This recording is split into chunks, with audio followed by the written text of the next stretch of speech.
Hello Coco de petite vidéo, je fais mon cinéma pour parler cinéma puisque je suis allée voir en salle aujourd'hui le premier film de ma liste, qui est un film iranien de Nader Saevar et Jafar Panahi, La femme qui en savait trop. Je vous débriefe très vite fait l'histoire. Une dame d'un certain âge, Tarlan, qui était un ancien professeur de danse, elle est à la retraite, et lors d'une visite à sa fille adoptive, elle va constater que dans une des chambres, il y a un corps qui est allongé. Elle n'arrive pas, mais sans plus, elle ne sait pas si c'est un corps de femme, un corps d'homme. Et en fait, l'époux de sa fille adoptive va lui demander de repartir. Elle avait les clés de cet appartement, donc elle est rentrée comme elle voulait. Et suite de ça, il va y avoir une sombre histoire quand même, parce que, alors, Tarlan, elle n'a pas de chance, donc elle n'a pas de nouvelles de sa fille, et puis son fils est en prison, mais son gendre adoptif va tout faire pour que le monsieur sorte de prison, et donc il va y avoir, Tarlan va accuser son gendre d'avoir assassiné sa fille. Donc on va suivre les différents événements par rapport à cette accusation, les différentes pressions aussi. Et ça ne va pas être une partie de plaisir pour Tarlan. Qu'est-ce que j'ai pensé de ce film? Ça ne va pas été une partie de plaisir non plus. C'est la première fois que je vois un film iranien qui ne me plaît pas. Je suis vraiment très fan des films iraniens parce que je trouve que ce sont des films forts. Et là, je trouve que l'histoire est tirée par les cheveux et que le réalisateur a surtout insisté sur le physique de la vieille dame. C'est-à-dire qu'il y a beaucoup de gros plans sur son visage, donc on doit imaginer ce qu'elle pense. C'est très bien d'imaginer ce qu'elle pense. Mais,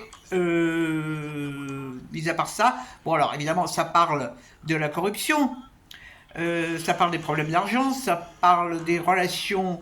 Elle a donc ce fils qui est un odieux personnage, qui l'insulte après qu'il lui dit qu'il l'adore. Enfin bon,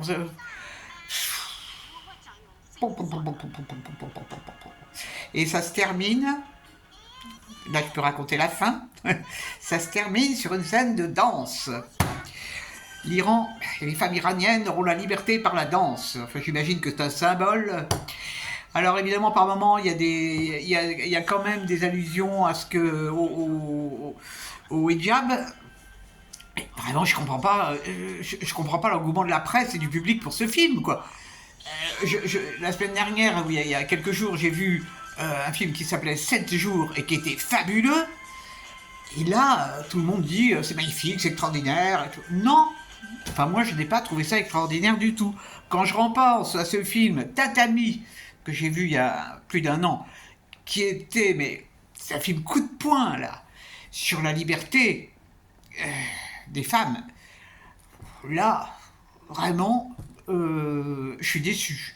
Je suis déçu parce que j'étais toute contente d'aller le voir en me disant chouette, un film iranien, ça va être bien. Bon, alors ça se laisse voir, hein, ça se laisse voir, mais ça n'importe rien. C'est pas le film iranien qui va marquer le cinéma dans les prochaines années. Hein. Loin de là.